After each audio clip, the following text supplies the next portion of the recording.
real conversation, and some hard truths. Gangs, drugs, and guns.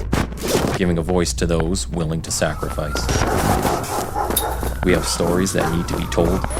We have lessons that need to be taught. Protect and serve. Welcome to The Quiet Professional. Welcome back, everybody. Nathan Romas with you.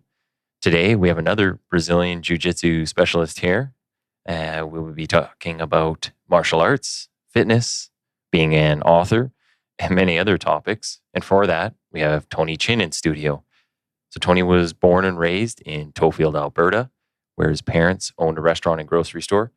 He moved to Edmonton after high school, eventually picked up a job as an armed guard for Loomis Express, which is an armored car service. Tony worked here for approximately 5 years before becoming a police officer with the Edmonton Police. Tony has worked in patrol, front counter, divisional intel, and now works in a specialized electronic intel unit. Tony is a father, competes in Brazilian Jiu-Jitsu, of which he has won 2 world master titles. Tony also has authored a book on his mother's life story and escape from communist China during the 1970s. And the book also made the top seller list for Amazon. And Tony is currently producing a couple documentaries. So welcome, Tony. Well, thank you for having me there.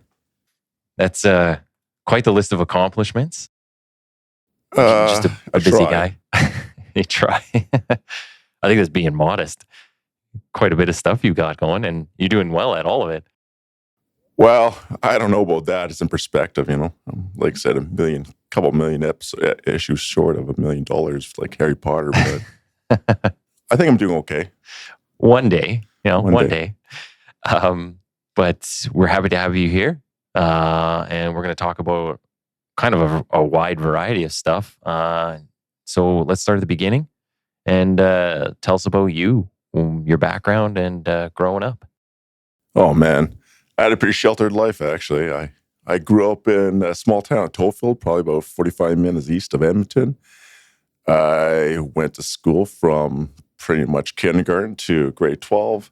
I actually moved out to Edmonton on the last year, did high school here. But after I graduated from there, I went and worked at Subway for a little bit.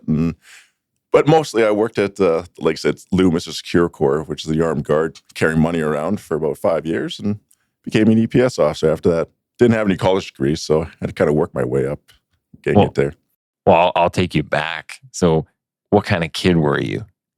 Oh, man. I was a pretty... I don't know. I was in sports, you know, but I was pretty sheltered life. My mother and my father always took care of me, so gave me whatever I wanted, and I ate like crazy. So that's how I became so big, I guess. Well, do you got any siblings? I have one brother. He's 6 years older than I am. Never really knew him too much because he was always off doing his own thing. He was a lot older than I was. Well, and I guess 6 years older. He's going to be, finished high school, and you're just about to enter high school? Yeah, that's exactly it. He always left for a different school by the time I always got there. So teachers always wondering, are you Lonnie's brother? Because I was the only Chinese family there. So they kind of knew that I was, Lonnie's little brother. So, but I mean, like I said, he always beat the shit out of me all the time. So. Well, that's what older brothers are for, I guess. Yeah, I guess so. So as long as they take care of you when you need to be taken care of too. Yeah, I'll say that. Well, what was it like in Tofield though? Like, I don't even know how many people are there. Yeah, I think there was 1,300 people or something, 1,500 people when I was living there. And my parents, like I said, owned a grocery store and restaurant, so they're well known. I mean, I grew up with a bunch of white kids, I guess, have a whole bunch of white friends. Didn't have really any Asian friends of any sort. So I just kind of grew up with them and became one of the boys. Yeah. So, yeah. What, did you do any of the martial arts when you were a kid? Because you're saying you did sports. My brother actually did Taekwondo for many years. He got fairly high level. And I tried it out for, 2 months. And when I was like 14 years old, and I just kind of, yeah, this is not for me kind of thing. So, Oh, really? yeah, I never stuck with it. My brother did. And like I said, he went pretty high, but I never started martial arts until I was 32, I guess. Oh, wow. Yeah, probably around in that area. And that would have been your first foray into jiu-jitsu, or did you start with something else? MMA. I started with MMA. Oh, okay. It was, this whole thing was an actual joke. I wasn't even supposed to be doing this stuff, but I was so fat. Like, I was so freaking unmotivated in my life. And I don't know. So I decided it's like I needed something to motivate me. Well, I was one of those guys that I need some motivation to kind of do something. And just by fluke, I was watching some UFC fight going on at that time. And I told the guy next to me, I said, this is the stupidest thing ever. Like, who would go into the ring and go fight each other, for whatever money?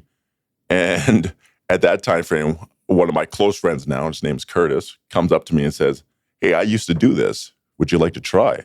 And I said, why not, I guess. So me and him went out there, and he beat the crap out of me for like 2 hours straight, puked on the ground. And ever since then, I fell in love with it. And it kept me motivated enough to say, hey, I'm going to try to do an MMA fight, and then graduated into jiu-jitsu kind of thing. Okay. Well, so back though, when you were in your childhood, you're saying a bit about this, but it'll lead into the jiu-jitsu stuff. You're saying you eat a lot, and is it just you didn't have anything going on, or you just didn't have that motivation when you were a kid, or? Oh man, if you live with a Chinese family, you would know. The mother always cooks everything. Like, it doesn't matter. I mean, if you're not hungry, she'll cook. Yeah. If you're hungry, she'll cook even more. I mean, it was nuts. I mean, I remember eating bowls and bowls of rice, and I mean, like huge amounts of money, huge amounts of freaking food. So that's just how I grew up. I grew up, and I grew up with my grandmother too, and my grandmother cooked a lot. And I guess that was my pastime was eating. So you had 3 generations in the house. I did. Yeah, that's right. Okay. And as you're growing up, did you have any kind of influences on you? Like anybody that particularly stood out or kind of pushed you into policing or a certain direction? Or even to just get out of Toefield? Yeah, that was probably it. Get out of Toefield, I guess. No, I don't know. I mean, I guess I gravitated towards policing early on. Probably when I was 14, I did a ride along with the RCMP back then, when 14-year-olds and 15-year-olds could do ride alongs. Yeah, it was with who was it? It was like Corporal or like Wilburn, I think his name was. I can't even remember anymore. Clayton Wilburn. I'm almost positive that was his name. And he was such a great influence for me. I just when we did the ride along, I was like, man, I kind of want to do this. Yeah. And that was, like I said, early on. So, but I love the aspect throughout my whole life. And I was in cadets for 5 years too, actually, when I was 12 to 18. I guess I kind of just ran over that. But yeah, I was in Sea Cadets. So I did have the respect and discipline of that. And my parents put me through it. I guess I didn't really want to go to it, but my parents told me I had to go. Well, where'd you do Sea Cadets? There's no water here. Yeah. It's kind of weird, actually. But I went to RCSCC Nootka. That's where it was based out of Holden, which was a small town, just a couple small towns away from Toefield. And yeah, a lot of the kids would try to get together, and that's where we would do Sea Cadets, I guess. But yeah, you go sailing at Hastings Lake and do other Sea Cadets things, I guess. So, it was tie knots. There's a lot of knot tying. A lot of drills, Yeah. But whatever. I mean, I did it. Would they do they yell at you a lot? Like a lot of? Yeah. Was it really strict? I don't know what cadets is like. You're not an adult, so it's kind of like the military for kids, I guess. So you march and you do a whole bunch of these. I guess like a more disciplined version of the Guides or Boy Scouts or something like that. So get you ready for the military. But like I said, it was strict, but it was also entertaining. It was also and it was fun. And every year you kind of go away for a summer camp type of thing. And there's a lot of people in the EPS that actually I grew up with that did Sea Cadets kind of thing too. So Okay. I guess it helped me get here too. So. Was it the Sea Cadets thing that kind of pushed you into doing the ride along with the RCMP? So like how do you kind of get hooked up with the idea of, hey, I want to go do a ride along with the police? It was actually school. It was some kind of I can't remember back then, but it was like follow, some kind of profession or like kind of like the whole what we have now, like go with your parents type of thing to work type of thing, right? Yeah. But back then it was like, get a profession and try to see if you can follow it for the day kind of thing. Mm-hmm. So I said, well, let's try that. So I phoned up the RCMP in Tollfield and they said, yeah, well, come on down at, I can't remember what time it was, but it was like 6:00 p.m. on a Wednesday or something. Mm-hmm. And I spent all night with them. So until around 3 a.m. Oh, that's pretty cool. Yeah, that was kind of really neat. Except for the last part, he was kind of in the office just writing reports all night, which... which is what the job is. Yeah, that's going to be a foreshadow to what this job is, I guess. 1% real action and 99% just writing paper or memos or briefing notes. I don't know. There's a million types of piece of paper you can write. Yeah, that's true. And that was back in like the 90s. So, I mean, I don't know what paperwork they had back then, but man, the amount of paperwork we have now. So, yeah. Well, so you go to Sea Cadets, you do this ride along with the RCMP. What's kind of, you're getting into the high school now. What are your prospects looking like? Like, what are you planning on doing in the future? Oh, man. The one thing about my life is I have no plans for the future. I was terrible in school. I was brutal. All I cared about was basketball back then. I loved basketball, so I played basketball all the time. But like I said, I actually left Tollfield in the last year to be in Edmonton with my brother because my brother said to my mother, like, hey, he's terrible at school. Why didn't he come out to Edmonton and I can help him a little bit? Which he didn't, just to tell you, if he's listening in the future. Yeah. But I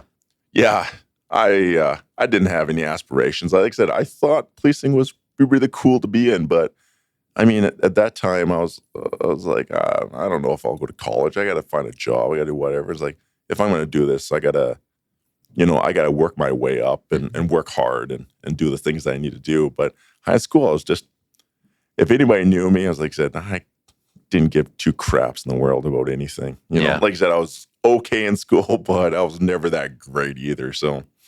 Well, so you come to Edmonton and you said you picked up, where was the first place that you said you worked? Subway. Oh, yeah. Yeah, I worked at Subway on White Ave. That was wonderful. The one at like 106th Street? No, man. A different one? I worked on the 99th Street one. Oh, okay. Yeah, that was kind of like the sister. It's owned by the same people, so sometimes I'd have to go to that one, but yeah, whatever. Well, what else did you get up to once you moved to Edmonton? Because this place can be, especially if you don't have any direction or you're not really looking for anything, I mean, it's pretty easy to get in trouble around here if you hang with the wrong crowds. Yeah, I always said when I worked at Subway though, I just left high school at that time, and all I did was work. All I did was wanted to get money and survive and pay rent. Mm-hmm. I had a few great friends that I hung out with downtown, which I didn't have a car, so I had to walk from White Ave to downtown every night and back and forth, and it was brutal. You wouldn't take the bus or bike? You would actually walk? Well, the problem is that they knew I didn't have a car, but Subway closed at 2 a.m. and the buses stopped at something like 2 at that time. So I couldn't even get a bus to go from where I worked back to home anymore. So that was great. But all I wanted to try to do is survive, pay bills, had my own apartment downtown. What a crappy apartment building that was. It was a rusty old tub, but it was my own place, so that's all that mattered to me. Is it still around? Yeah, it's still around.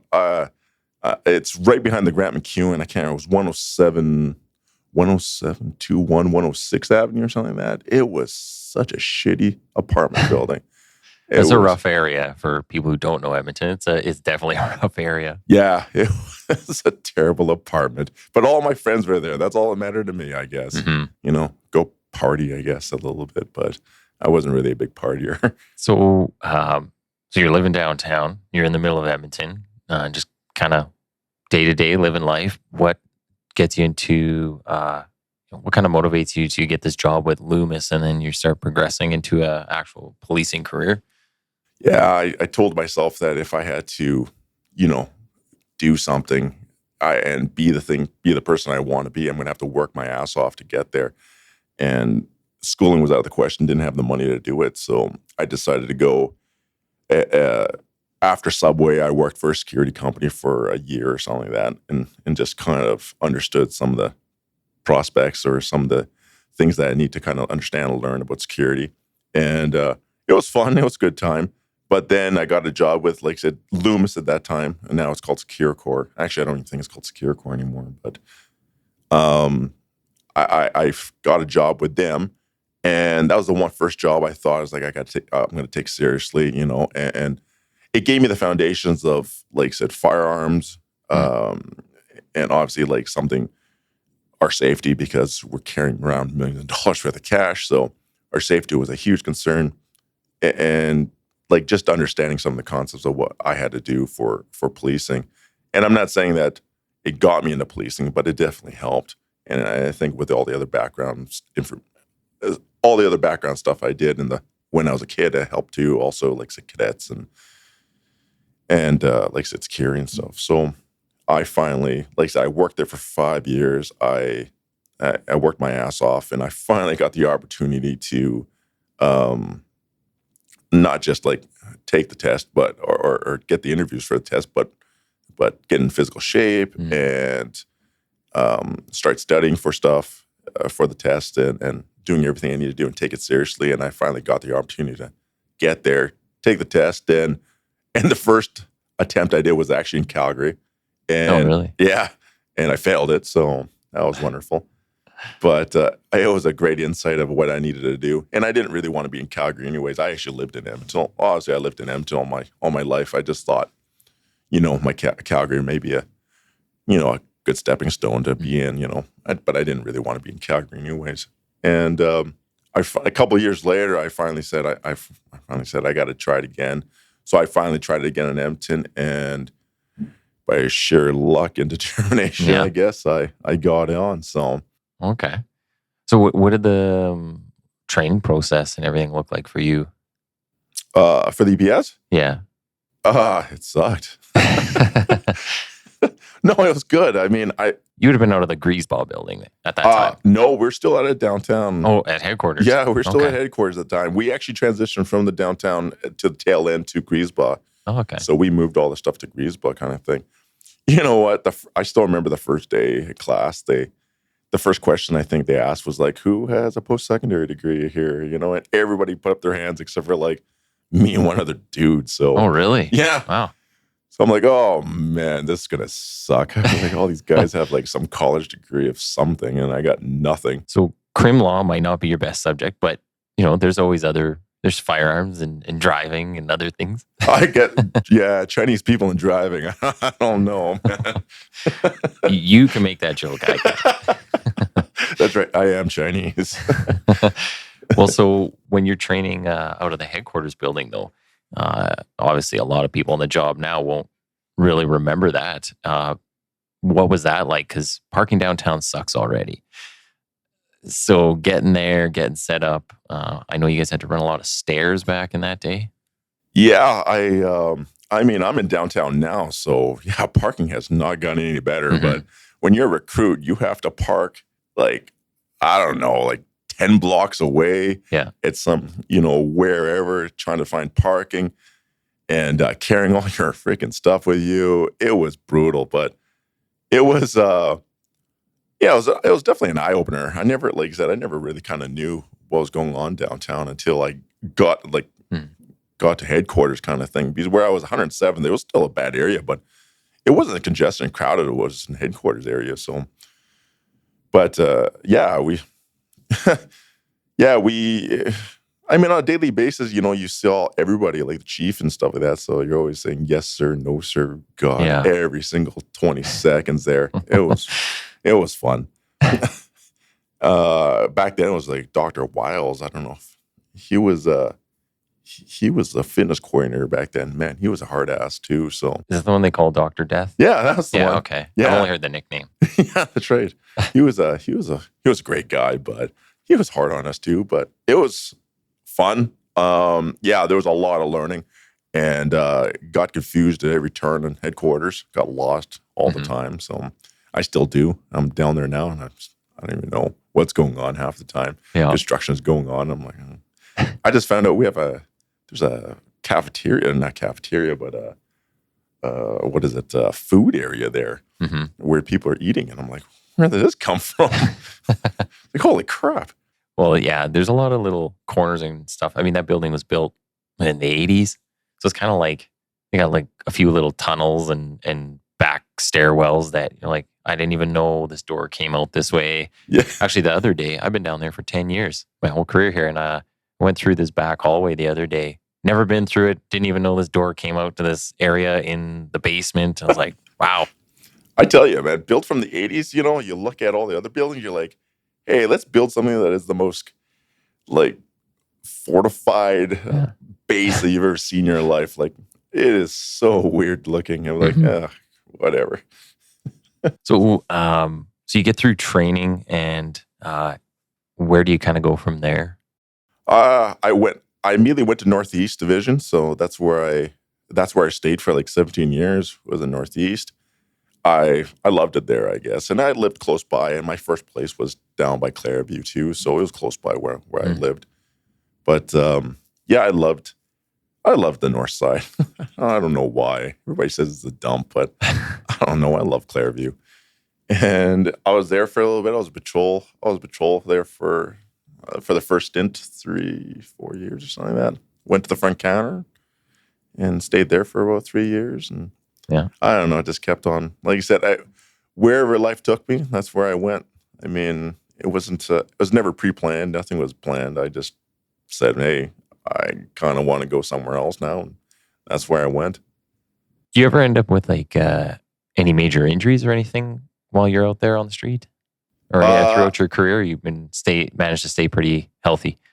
I've had a few injuries, but nothing crazy amounts. I've had more injuries than my pastimes than I did at work. I mean, obviously, like never broken any bones or anything, but I've had to take a few days off for bumps and bruises for incidents that occurred. Yeah. So, any kind of memorable occurrences from your time? Yeah, I mean, there's a lot, but I still always remember. Like, I still talk to one of my friends there about that. Just going into it was a check on welfare call, and don't know if you want me to go into it, but yeah, if you want. Yeah, just check on welfare call, and sorry, and apparently daughter was saying his father hasn't been responding, and apparently he's recluse and a hoarder type of thing, and we kind of knocked on the door and no answer type of thing. So we're like, oh, okay, what's going on? And the house was dark. So me and a few of the other guys, we go around to the back, and the door's kind of open, and we kind of enter into the house, and then everything. I've never seen a house like this ever. I mean, every room was filled with like newspapers or garbage, and it was like 7 feet tall. Like, I can't believe how tall like the pile of garbage were on there. And we thought like maybe you'd be like in this freaking pile of garbage or something like that. So we started rooting around all this garbage, just trying to find somebody. And we find out that he might be staying in the basement because there's nowhere else upstairs that you can be in. So we have to walk downstairs in the middle of the darkness trying to find this person. We find this guy laying in the bed, naked. And we were like, okay. It's like, oh, I'm pretty sure he's passed away. I mean, we're yelling at him to wake up, and he's not doing anything. And we get close, probably like 7 or 8 feet away from this body, and all of a sudden he gets up like a zombie and says, "What are you doing here?" And I'm like, holy crap, that scared the crap out of me. Like, my stomach fell out of my ass, and I'm like, holy crap, we got to start stepping away. It was one of the scariest things I've ever seen in my life. It was like a big naked guy just gets up and says, "Hey, what are you doing here?" And I'm like, holy Jesus. It always makes me wonder, back when like Walking Dead started and was a really big thing. Yeah. And I always wondered, I'm like, I wonder if, you get in a scenario like that, if there's ever been a cop who's pulled his gun or done something even worse to somebody, they're not responsive. They look like they might be dead. And then based on the surroundings and everything, you're kind of set in that stage. It's like, yeah, I would imagine this person's dead in every which way. And all of a sudden it's like a deer. Their head pops up. Yeah, that was exactly like, what it was. Holy shit. Yeah, he like literally got up. Like he was laying flat, and all of a sudden he got up and he looks at me. He says, "What are you doing here?" I'm like, "What the hell?" It's like, why are you naked? Yeah. I mean, you could be whatever you want, do what you want in your house, but still. Did he say why he didn't respond to you? He didn't hear you guys yelling? Yeah, he doesn't like us. So he just ignored you till you were right there. Yeah, he ignored us. We were yelling throughout the whole house. I was like, holy crap. You gotta be kidding me. People do strange things. Yeah, apparently. So as you're kind of going through your career, I was reading this about you in some of the Jiu-Jitsu profiles that they had on EPSnet. And I guess you're talking about how you used to be overweight and you didn't really have like, I guess a lot going that maybe was motivating you or driving you. So can you talk a bit about what got you kind of back on track? What got you into taking this on as like a real, I guess, passion of things? Because you're winning world titles, so that's not something you're doing just kind of for the fun of it. I guess you're in it and you're pretty serious with it. Yeah, freaking. Like I said, I found early on afterwards, like this whole incident, and like you said, I kind of gleamed over it with Curtis and stuff like that. Is that I found that I needed something to motivate me, but everything I did, and I think that goes with a lot of people, like not just here, but everywhere around the world, they need something to motivate them, but they just can't find something to motivate them. And they try to do different things, but nothing happens, and you just don't get that feeling. So, like I said, if it wasn't for Curtis coming down in my life, and like I said, he's still one of my best friends to this day, always motivates me, supports me in what I do. He still coaches me to this day for all my tournaments. And it just that fluke, right? The karma that you find that you, I don't know, where he comes in to your life and says, "Hey, you want to try this?" And I was like 330 pounds, like at that time. Like that was my heaviest in my life. And I still got pictures of it. And you kind of go through life depressed because you, just like anybody else, and food, to me, food is an addiction, right? So if you get into that addiction, it's a cycle. You eat it and you'll feel bad, you feel more depressed, and it just keeps going and going and going until you're 330 pounds and there's nothing you can do, and you feel so unmotivated to do anything. And if it wasn't for the fact that I was willing to try something and do something different and fall in love with it, I guess, and put all my effort and time to it. And I think that's just not jiu-jitsu, though. I think that could be anything. It could be like knitting, I guess, or art or whatever. But I needed something that was actually at least physically active for me. And I kind of knew early on, like I said, I loved having goals, to have something, and I think a lot of people are the same way as I am. They have to have a goal in mind, an end goal. And my end goal was, at that time, was not just to be fit, because I think a lot of people have these goals like, I want to be fit. I want to, New Year's resolutions, like, I want to lose 20 pounds. Yeah. Most of the time it doesn't work. Yeah. I mean, the odd time it does, but most of the time it doesn't. You need to have some kind of end goal in game. And my end goal was, hey, I'm going to get into a fight. I'm going to get into an MMA match. I don't know why I thought that. It was the stupidest thing in the world at that time to think of, but it was so out of reach that if it was going to come true, at least I said that it came true, but it was so out of reach that it was probably almost unattainable, I guess, to me.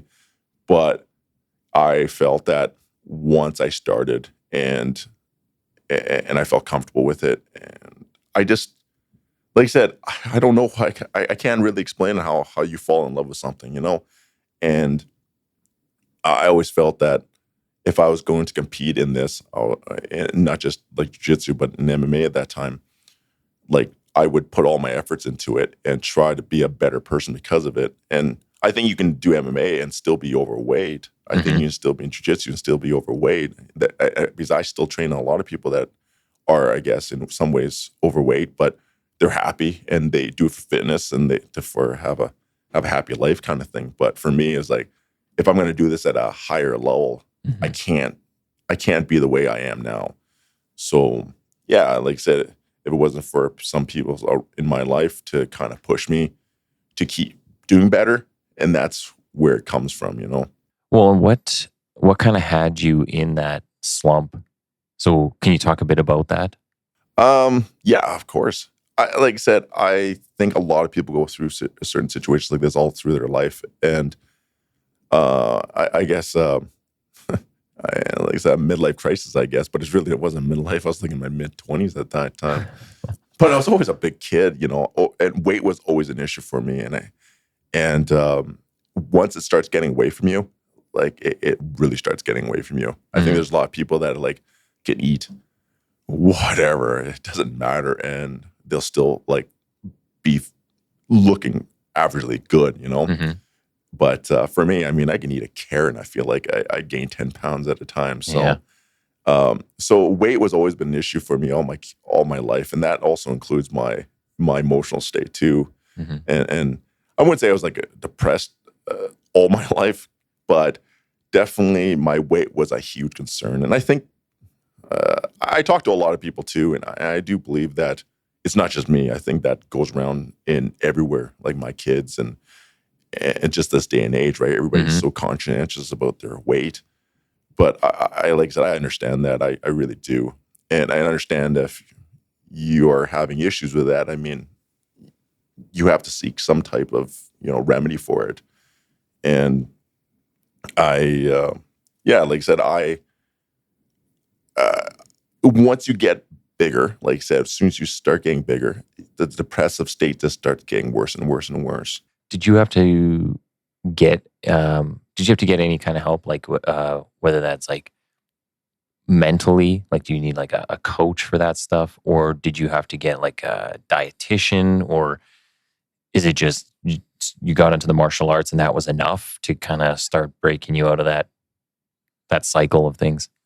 Yeah, the one thing about me is like I tend to try to study as much as I can about something. And like I said, if I'm going to go into it, it's not just physically, but also mentally, and trying to like understand certain things about my health and just understanding like nutrition in itself. And I think a lot of people don't understand about nutrition is that, like I said, just trying to be better, in your life, just to eat a little bit better. And I'm not saying like hiring a dietitian or getting a coach of any sort. And some people may need it, but for me, I just found that taking things step by step, one thing at a time. At first I'm like, hey, I probably shouldn't be drinking pop. I was like, that's a big addiction with pop. I was like, I'm going to stop with pop. But then I'm like, okay, can we do something a little bit less with pop? Let's just start with, let's just have water. Let's get the pop out of the way. Let's go with water here for next little bit, but still eat like crap, But then next step is like, okay, maybe we can help with this eating problem, And I think my problem is actually not eating bad things, is eating in moderation. Like the amounts of food I used to eat was just large. Well, and one thing I would think would maybe be the best way to kind of go about is like small steps, right? I think a lot of people see it as they just have to quit it 100% all at once, which is probably nearly impossible unless you got some insane fortitude right overnight. But like you're saying, you just, okay, today I can cut out this thing or one less snack in the day. And then the next day, let's see what we can work on. Like just step by step. I think a lot of people find that hard to put in that consistent effort. That's probably the biggest part. You are 100% right. Like I said, I think anybody that goes cold turkey, like I said, without some like extreme discipline, like I always think of it like a rubber band. You you can pull that rubber band as tight as you want and as long as you want, but it's bound to snap. Mm-hmm. You know, that thing's going to snap. But if you can just kind of, like I said, ease your way into it on a day-to-day basis, and even not just day-to-day, but a week-to-week basis, you know, like it's like, hey, what can I cut out this week that, might be a little bit better for me, you know? Well, and even when you're saying like, you started the MMA and you're like, I want to get into an MMA fight one day. And I would see that as almost like the end goal. And then on your way there, so as you're thinking, like, why would I even think of this? But you need to kind of set that end goal. And now you're going to have a bunch of little missions that build you up to that goal. So it's like, I got to start jiu-jitsu. I got to start eating better. I got to do, whatever it is, sleep better. And then as you start kind of picking away at those, it gets you to that ultimate goal. But it's the small missions that are attainable. Otherwise, you kind of keep going along, and you might just keep failing because you're not really seeing the results. Yeah. So, and you will fail. Like, don't get me wrong. You will fail. I failed how many times? I can't even tell you how many times I failed. But you gotta forgive yourself in that way, and the next day go back into it. And like I said, a lot of people get into those cycles that once they fail, they fail. They go hard, and it's like, I've already failed. I might as well, continue on my path, of eating whatever. Convenient excuse. Oh yeah, it's such a convenient excuse to do that. I totally agree with you. Like I said, it's such a humbling experience for me to keep on, like I said, going through and like I said, speaking about stuff like that too, because it's important to me, I guess, to at least keep it in the forefront in my mind. Mm-hmm. Like I can't stop what I do because it's a day-to-day grind. Yeah. So on the jiu-jitsu side of things, who do you train with? And then to get to these world titles, like what was the process to get there? Well, the world titles were a little bit different because I already finished my MMA stuff, my amateur stuff. I got hit in the head a little too many times for my likings. And and with a few injuries, I just kind of said, hey, I'm in my mid-30s. I probably shouldn't be taking punches to the face so often like that. So, and I've always actually gravitated towards jiu-jitsu anyways. Like, I loved, like I said, I loved fighting. I loved everything, the aspects of it, but I did truly love jiu-jitsu. So it was a natural progression for me to go strictly as a discipline and leave everything else behind. And I guess, like, in air quotes, retire from that stuff. But that was when, like I said, that was when the road was like, hey, what's my next goal, right? Yeah. The MMA stuff is over with. And I did my amateur match, and, I won't tell you how it ended, but it was actually a good fight. Well, so. I guess maybe that's my error. I kind of missed this part, but so you did do an MMA. You accomplished that. I'm thinking for some reason that comes after, but no, I did an amateur fight in Red Deer, and not got paid. It wasn't professional of any sort, but it was still the same rule sets and everything else. Yeah, I did it.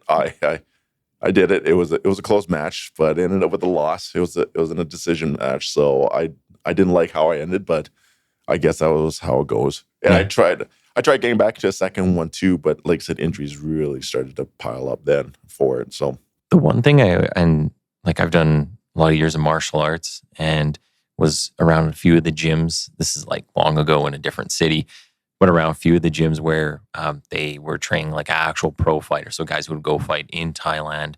There was a few that would fight in the UFC. We had Duke Rufus coming up from Milwaukee, and he was training some of the fighters. And the one thing that I never liked about the whole entire scene was you could train. And some of those guys, like when you're the pros, like you're training, like you kind of slowly starting things like 6 months out. And then, like a month, 2 before it's hardcore. Like I only eat this. I sleep exactly this amount of hours. I'm training 2-3 times a day for 6 days a week. And then your opponent doesn't show or doesn't make weight or gets injured. And you did all that for nothing. And that's the thing that never appealed to me. I was like, and back when I was doing this, I was like early 20s. So I was, partying and stuff. And I was like, I can't give up partying for 6 months? Are you crazy? Yeah, jiu-jitsu is a little bit different that way, where, like you said, once you start getting into it and like start understanding the culture of it, it becomes fairly interesting. And there's a whole subset of like history behind it too, right? Like especially with like Taekwondo and karate and all those other martial arts, they have such a huge diverse background and a long historic. Brazilian Jiu-Jitsu is actually very young in infancy, right? Mm-hmm. So historically, it's so interesting in that time, and that leads into my future project that I'm dealing with. We'll probably talk about that later. But getting ready for worlds and stuff, in tournaments, especially in jiu-jitsu, it's a kind of like a elimination style tournament. So you're doing 5, 6, 7 matches in like a span of maybe 3 hours. Wow. And everybody's just piling into, like thousands of competitors are piling into this thing, and they're like, hey, this is the bracket. This is who you're going up against. If you lose, you're out of the tournament. And if you win, you're going on to the next guy, And you get like, I don't know. It starts off with like, you get a little bit longer break because there's obviously more competitors competing and everybody's doing their thing. And so you maybe got like 45 minutes to an hour. Then the next one, if you win that one, you only got like 40-minute break. Then the next one, you only got 30-minute break. And the next one, by the time maybe you got a 10-minute break, and you're just going hard for like six rounds, 5 minutes at a time. Yeah, it gets pretty tiring. So remember the movie Bloodsport? Yeah. Wasn't that like that? I think they just kind of kept going. You'd fight the one guy, the next opponent fought, and then yeah, that's right. People always call me Bolo Young all the time. So that's the villain in it. Yeah, that's the villain. Yeah. It's the gigantic Chinese. Yeah, I was gonna say you're about the size of that guy. He's a big dude. Yeah. He's also in a lot of movies. Yeah, he was actually. In fact, he's really, really short. Oh, really? Yeah, he's probably wider than he is like muscly than he is in height. He's only like 5 feet tall or something like that. 5'3" or something like that. They just kept shooting him in at like an up angle. Yeah. So it looked like he's kind of like the Hobbit, right? Yeah. So you're working toward the Worlds, and can you talk a bit about what that was like going through that whole experience? So you're saying everyone's piling in this gym and you're doing all these fights in a day. Like that must be mentally draining in addition to physically draining. Yeah, it gets kind of tiring, but what's more tiring is training, like day in and day out. And like I said, I needed a new goal. So I thought I was like, hey, I'm going to try for Worlds. I'm going to try to get into the Master Worlds and compete in that highest level that I can be in.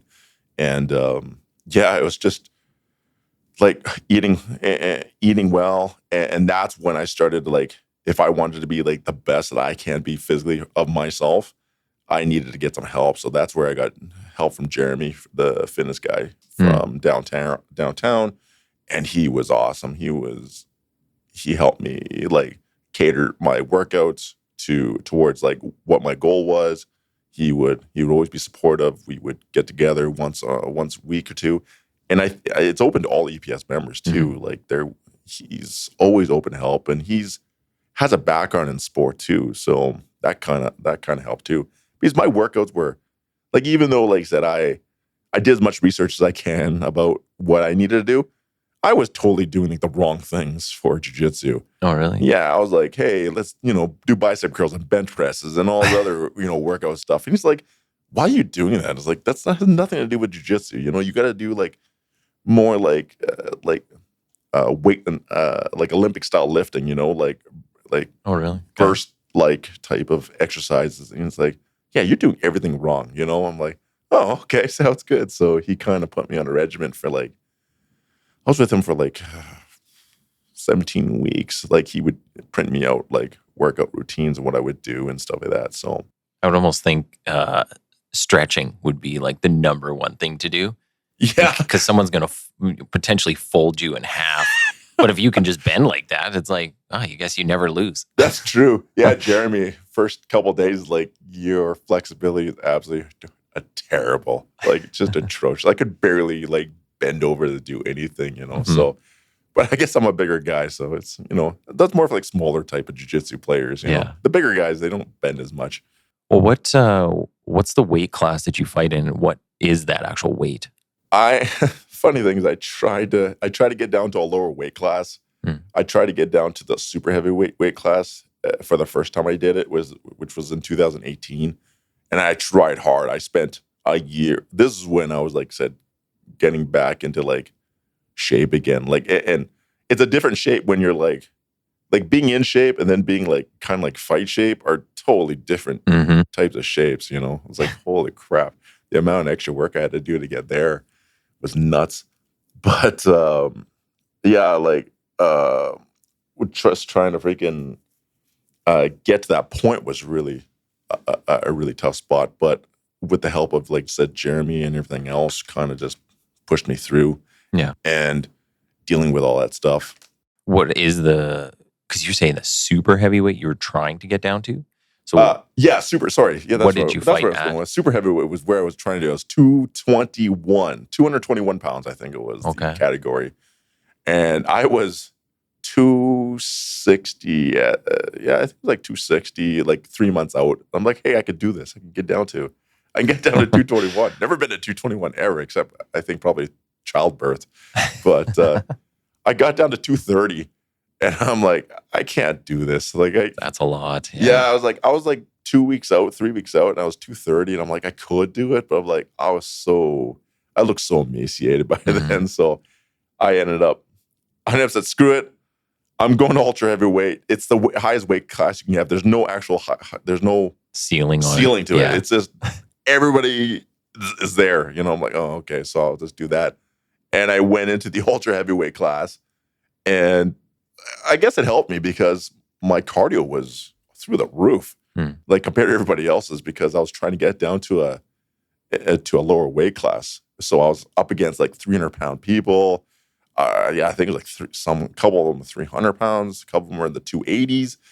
So they all had like 40 to 50 pounds or higher compared to where I was. But I think it actually helped me out, like for the lack of weight or possible lack of like loss of muscle, possibly I gained in cardio. So I could go on forever. I was like, that's it. I can keep doing this. Well, I think a lot of people don't realize, and this even just kind of plays into policing in general, is what actually occurs in a fight. And I'll even say, even in just controlling people, because the service, like all the police services like to use the nice language, but even controlling somebody, that is super tiring. You think 30 seconds of just like complete strain on your muscles, and then depending on the environment you're in, you're stressed. And even somebody who's like 100 pounds, you know, especially if they're on drugs, I mean, they can be super strong and real kind of squirrely. I tell this to everybody regarding that. Like, I have examples. Like I said, I keep the video on my computer and I collect them, not just from like all around the world, but I collect them from any of the incidents that happen in the EPS. Mm-hmm. And I watch them over and over again, and how fast people get tired. Mm-hmm. And it's not. And I think a lot of people think like, hey, if we're just physically in shape, it would be good enough. But I have to go against that grain, because I'm like, there's a lot about, being physically fit is great, but I think a lot has to do with technique and just understanding some of the concepts of like grappling. And I implore everybody to at least try it. Like I've always challenged people. I could care less, you know, who you are in the EPS. I've always sent emails out. If I've heard that you've grappled or want to do something, I've sent emails out, just blank emails. Hey, you want to go and train? You want to go roll? You want to see how it really is? Because that's how I got into it. Mm-hmm. If it wasn't for Curtis telling me, hey, you want to do it, you know, I wouldn't be where I am today. So I encourage and I try to help as many members as I can doing that. So what's you've got 2 of these titles now. What you did one in 2018? Yeah, 2018 was Gi Masters. And then Purple. 2020 2022. I just did it. Just did it in Gi. Well, what happened in between there? Were you still going to the Worlds, or did you take a break? It was a combination of COVID. Because COVID stopped tournaments for a little bit. And again, same type of thing. I actually had a bad injury in 2019. Because 2019 was the year I could have competed, but I tore my pec that time, so I had to get emergency surgery for that, and that put me out for about 6-7 months, and then I kind of started getting back in. And when you're like 7 months out, 6-7 months out, you're things are kind of rough for the first little bit. Yeah. But then I think I was in for maybe like 6-7 months, 8 months before COVID hit. Then everything shut down for a couple of years. So then I come back in 2021, all freaking, demotivated and everything else. So it took me another 8 to 9 months. And if it wasn't for my new school, because I ended up going to a new school in Shore Park called Frontline Academy, with owned by Pedro Lott. If it wasn't for him, I don't think I'd ever probably compete again. The school's very competitive, so they all like to compete. So and I was looking for that. And I'm always looking for competition. I'm always looking for to push myself to be better. So I went there, and I've known Pedro for a long time, probably the last 6-7 years, and I just ended up saying, hey, I'm gonna come to your school for a little bit, and Pedro said, yeah, come on, and man, it was a whirlwind, because the first day he brought me, the first day I was there, man, they destroyed me. So it was a rude awakening of like, holy crap, how far I've fallen, at the same time as how much I still have to gain. So, and if it wasn't for him, getting my mindset back into competition form, yeah, I don't know if I would compete it again. So on the jiu-jitsu front, what's kind of in the future for you? Still competing or going to something further? Yeah, I still compete, I guess. But you're gonna make a plan right here. Yeah, I'm gonna make a plan. No, next year I'm hoping to compete, because now, like I said, now I'm competing in black belt, so that's a new level altogether. So that's a higher level on top of that, and I just got to be better. Much as anything else, is like these world titles or whatever, Masters World titles, it doesn't mean anything to me. I have to be better in every aspect of it, and I think it's gonna be a lifelong dream for me to keep going as long as I can. I mean, I'm not very young anymore. Yeah. I may look young, but I'm definitely not young anymore. You don't feel it. Oh, I definitely don't feel it. But I got to keep going as long as I can, because I don't know how long this road's going to give me, and I just got to go. Yeah. Well, I do want to talk about the book that you wrote there, but maybe we'll kind of come back to that, because you were mentioning earlier the documentary, or you're working on a couple documentaries, and this has to do with jiu-jitsu. Yeah, it was the initial idea for the documentary actually has parts to do with the book, but it was one of those new goals of, after the book was completed, that what do I need to do? So one of the ideas was, and I'm hopefully be filming by next year. Hopefully, anyway, funding, cross my fingers, funding comes in, but and I'm paying most of it myself anyways, but really the history of jiu-jitsu in Alberta. Okay. So it's kind of like the founding fathers. There's 10 people, and I don't know if you knew, but Alberta is really the pinnacle of jiu-jitsu in Canada, like the infancy of it. Oh, really? A lot of it has Alberta's really kind of like the fight capital of Canada. Well, when I had Rodrigo in here just a couple days ago, so for people who don't realize this, some of these podcasts, we record them and then we put them out different times. They don't get flipped the next day. But so Rodrigo's in here, and he went through a little bit of that, and he was saying when he came here in 2000, I might get this wrong, but 2007-ish, and to Canada, and then he came out to Alberta shortly after being on the East Coast, setting up schools and helping out there. And yeah, there wasn't much here. And I was thinking, that's not that long ago. But now he's saying there's hundreds of black belts here, dozens of schools. It's exploded. Yeah. It's pretty good. And I think, like I said, especially for Rodrigo, and I love that guy a lot, but for these founders these founding 10 people that have they started in 90s. They got their black belts in 97, so they're probably training in the early 80s, 90s. You got to remember this. If Rodrigo comes in, there's nobody here. These guys were fighting whoever they can, there's nobody. there was nobody to fight. They would have to go all over Canada just to find people to fight in a sport that nobody knew anything about. Like UFC wasn't really, it was kind of a thing, but not really a thing, you know? Yeah. It wasn't like the pinnacle of where it was when like the Chuck Liddell to George St. Pierre era where there's everybody starts influxing in. Yeah. These are the times where nobody knew anything. Everybody thought it was like a bunch of cockfighting going on, right? So, but these founding 10, like I said, if it wasn't for these 10, like I don't know if a lot of these other schools could even survive because they really brought people in. They what created jiu-jitsu in Alberta. So that's why I kind of don't want to touch upon, really. I wanted to touch upon like the history of Alberta and Brazilian jiu-jitsu, but also just give props to the 10 people here of what they did, you know, and how they did it. Where do you go for funding for that kind of stuff? Hell, I don't know. If you know, can you tell me? Most of the stuff I'm funding myself. It's just these pet projects I have. It's one of those, hey, what can I do that I don't know anything about? And yeah, like I said, writing a book was not, I don't write a book. Like I said, I barely passed high school. I mean, but I did it because I felt like there was a need for it. And not just for the people to read it, but for my kids for that time. But I got the resources I needed to write a book. But my name might be on that book, but there was a team of people behind me. So it wasn't, like I said, what's my next project? It was, hey, let's start work on filmmaking or documentaries kind of thing. And like, where do I start? So I don't know. It's probably going to be another 3 or 4 year project on top of that. But like I said, I have no clue what I'm doing.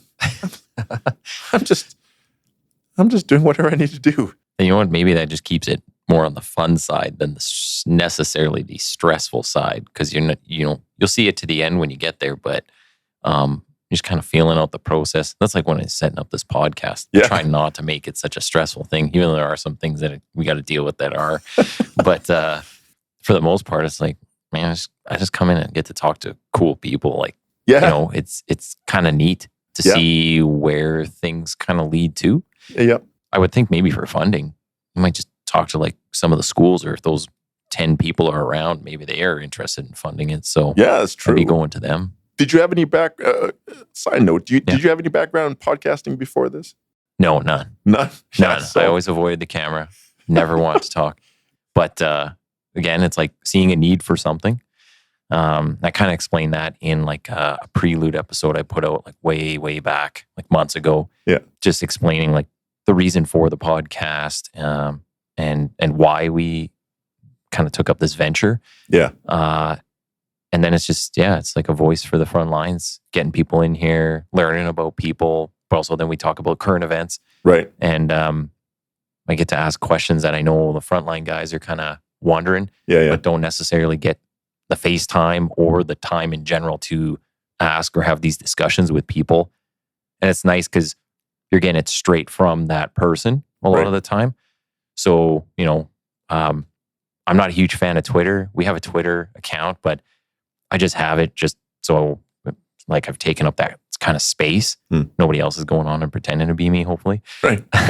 But you don't get anything for doing this anyways. But like Twitter and then just headlines in the news.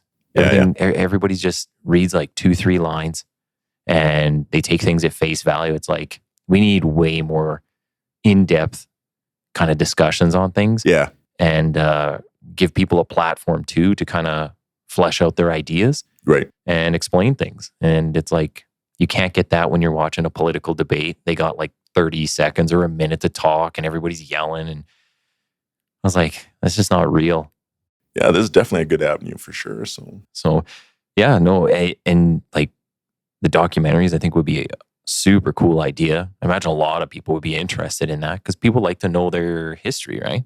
And to have that documented somewhere would be good. Try and get it into the, the provincial archives? Yeah. Maybe that'll be in there someday. I don't know, man. Like you said, I'm just trying to get this thing produced, let alone, I don't know what the hell is going on afterwards with it. So I would even say like, I would look at like some students, go to like a film school here and just say like, hey, are you interested in shooting this? Like you can find lots of people that want to jump on projects that necessarily, maybe you don't have to pay them big bucks. Yeah. Well, that's a great idea. But I'm doing everything myself, like how I did with the book and stuff like that. I'm just learning and understanding all the concepts of what I need. I'm buying all my own equipment. I'm doing all the stuff that I need to do. Again, it's going to look like probably, like I said, I try to do the best I can at whatever I can, so I'm not going to stop until it looks the best. So that's good. Yeah. Let's talk a bit about the book, because I got you for a few more minutes. So not to rush through it, but I do want to make sure we cover the book, because I think it's pretty interesting how you documented your mom's history.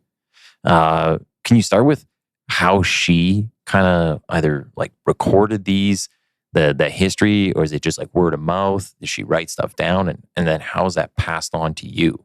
Well, it first started because I've already kind of knew the story from when I was a younger kid, because my mother would tell me, because she would constantly yell at me saying, "Hey, you know what I had to do to get you here?"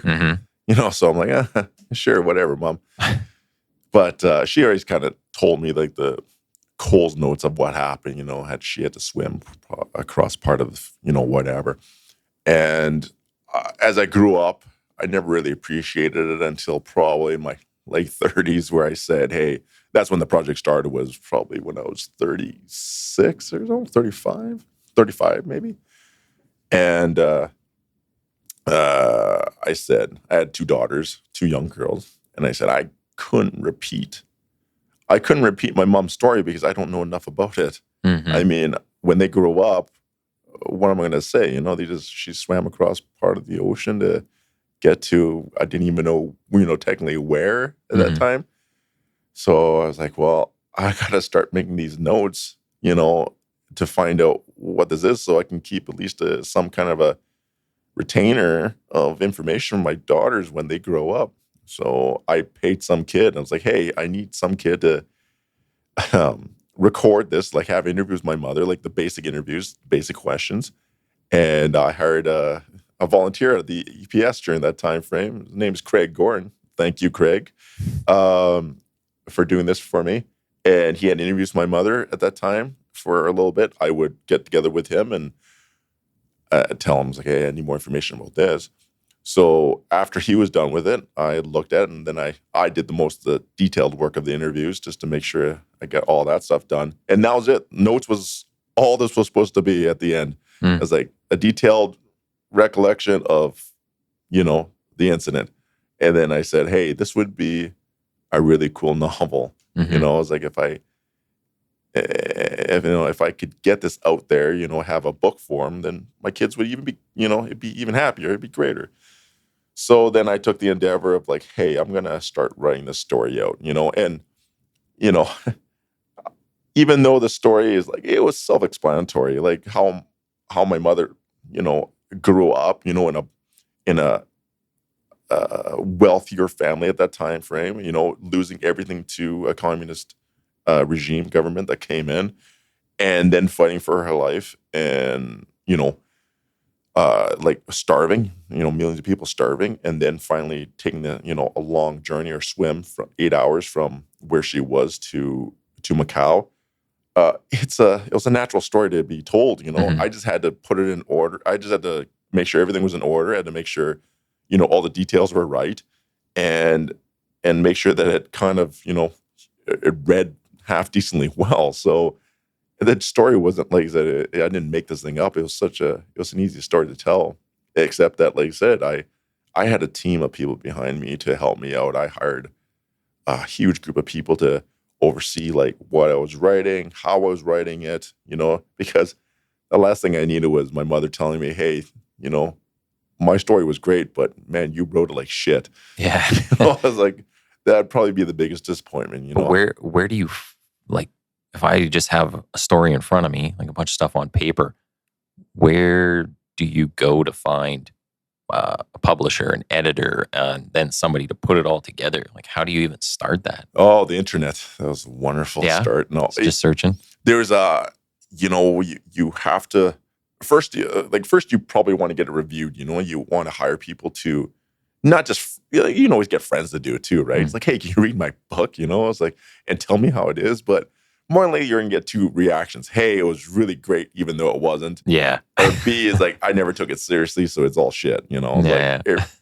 So I hired reviewers to take a quick, like a detailed look into this and it's like, tell me what was wrong with it, and they would tell me, hey, I didn't like this, I didn't like that, I didn't like this. And you can't take every reviewer by face value, but if you can take a large conglomerate of these reviews and say, hey, everybody's saying that this is an issue, then you know what, you probably should try to fix that part, How much do those people cost? It varies, if you want to, you can find people that are for like really affordable, like, read a book, $40.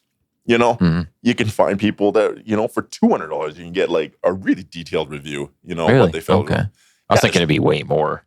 Yeah. Well, when you do it 10 times over, that gets kind of expensive then. But there's always people that, willing to do anything for, money. Yeah. Reading is like, hey, I love reading. Hey, you want $30? I'll read this book for me. It's like, and tell me what you feel about it.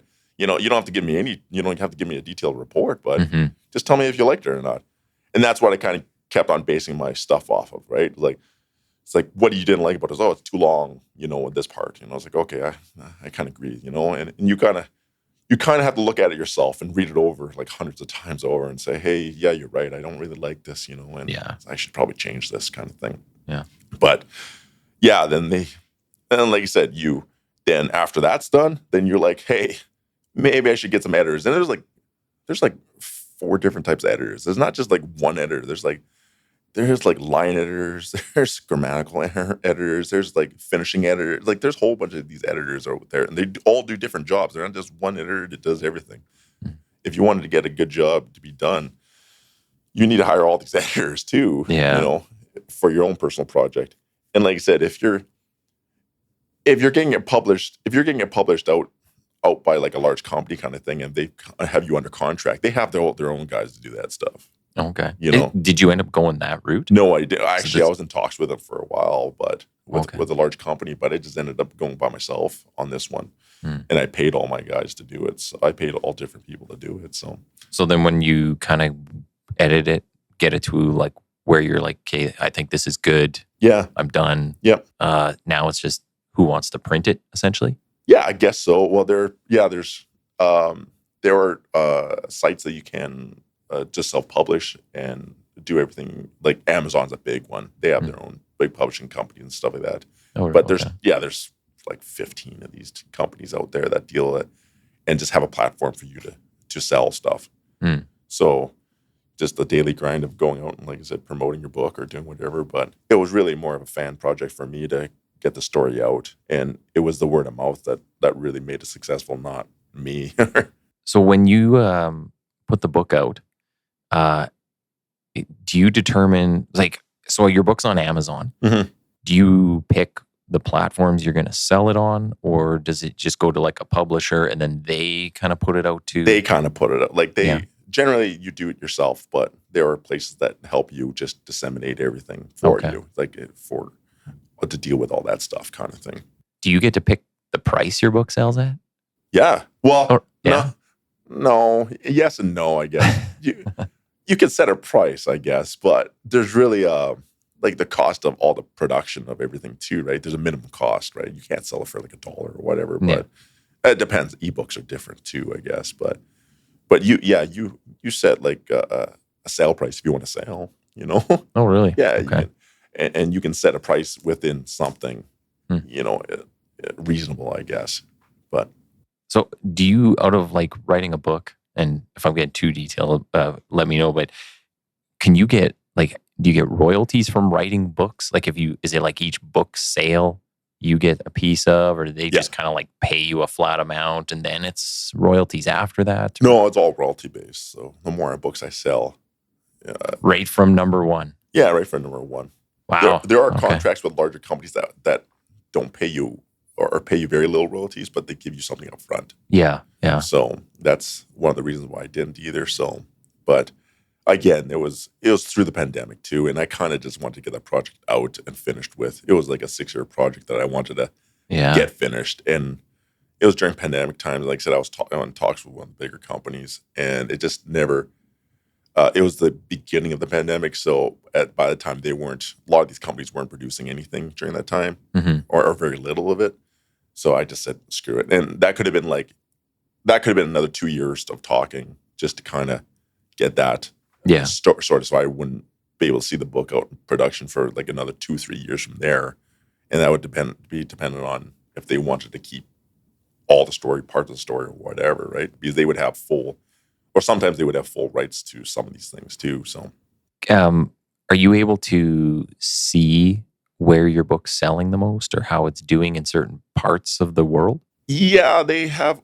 I'm only in North America. Hmm. I mean, I'm only in some parts of Europe. China wouldn't sell your book? Yeah, yeah. You're probably on a list somewhere now. Yeah, I probably won't be able to go back there. So I was, but yeah, you can somewhat like once a month, you can kind of see, what's going on, kind of thing. Okay.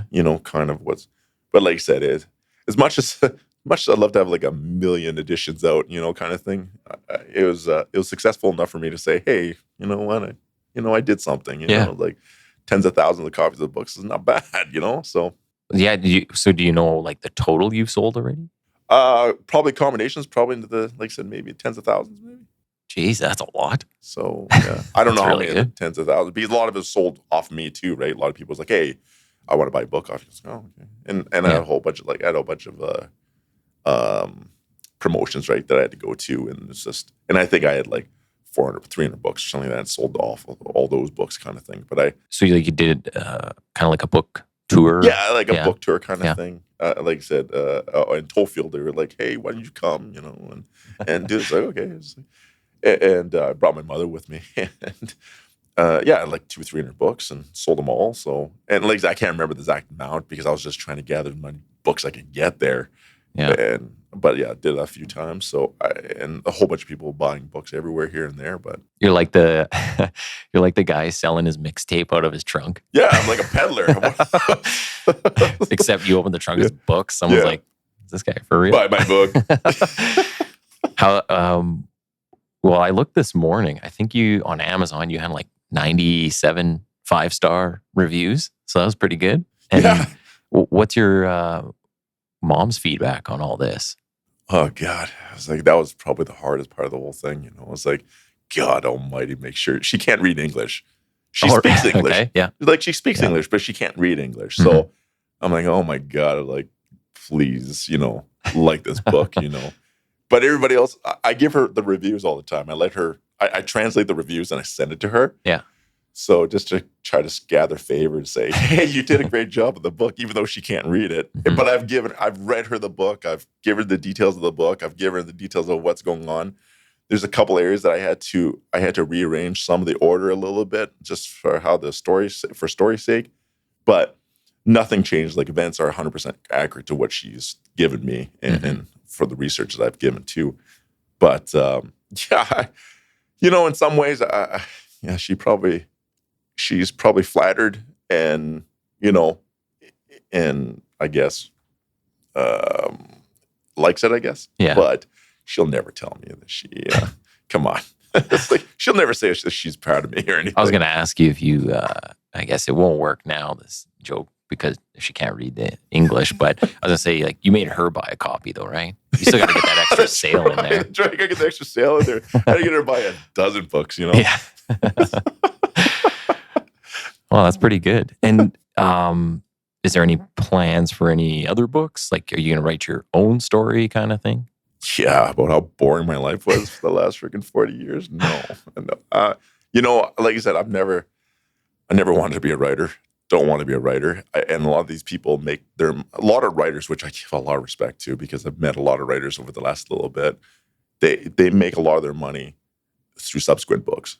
It's not the first book that they make money off. It's usually like the series of books, and they make money off of the other books that they create and make a buzz off. And as soon as you get an audience for that, may look at other books that they've written previously, right? Yeah. So I have no endeavors to write. Well, actually, I shouldn't say that. I was thinking about doing another one. Bringing back the team of people that I had, and but the story had to really kind of hit me. So I was like, I have found a couple stories that I'm like, I'm really willing to, put my effort into, but And there's a lot of people that's come up to me recently over the last year when I released the book saying, hey, my grandfather and my mother, did something similar, from different parts of the country, right? Like all over parts of the country, not just China. Yeah. And tell me about that. And it's like, oh, I really want to write a book about them. And it's like, there's so many different stories out there,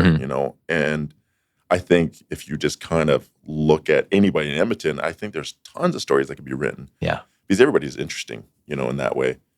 But I've had a couple stories that I thought, maybe interesting to do, but the time and effort needed to do it is a lot of time. Yeah. And my idea was, like I said, like, how do I continue with the story or continue with the idea of what I want to do in my life? And so that's why I went into like trying to do this documentary, because the initial documentary is not about just BJJ, but also continue on with my mother's story too, and bringing other Chinese people or Asian people that have gone through something similar. Because that was the initial idea to do the documentary was to do immigration, like Chinese immigrants doing because a lot of people have done the same thing my mother did too. Yeah. So trying to get like 3 or 4 different people from all over Canada, interview them, do the same thing, and maybe get it out to the masses kind of thing. Yeah. So that was the idea. I had an idea for a project more to do with like military police, but I think it'd be along the same lines. But I'll tell you about that off air because I'm not having anybody steal my idea.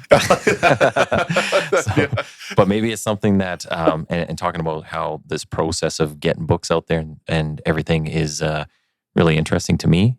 So yeah, we'll definitely have to talk about that. Yeah, that'd be great. But I think we're kind of coming up to the end of our time. Yeah. So I want to make sure you get a chance for people to kind of follow you and what you're doing. Do you have anywhere people can follow, like social media or websites, anything going on that they can, you got a GoFundMe for documentary? Oh, well, yeah, that's a great idea. I should go fund me actually on that. Yeah, I'm on Facebook under my name, Tony Chin, and same thing with Instagram.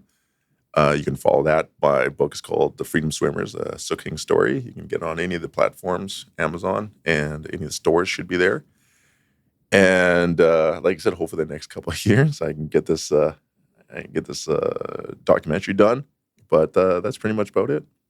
Cool. And I'll put up when we get the episode up, all in the description area. I put all the links, so we'll put a link so your book's up there, and can link to some of your social media and stuff, so people can check you out through there. I want to say thanks for coming in today. Well, thank you very much for having me. Great stories. I think it'll help a lot of people too, get them maybe out of a funk and kind of get back on track with their lives. I think it's good. If you need any help, just like I said, I'm always there by email. You can always email me if you need anything whatsoever, anything, and I'll always try to help. So cool, man. Okay, we'll wrap it there. Thank you. Thank you.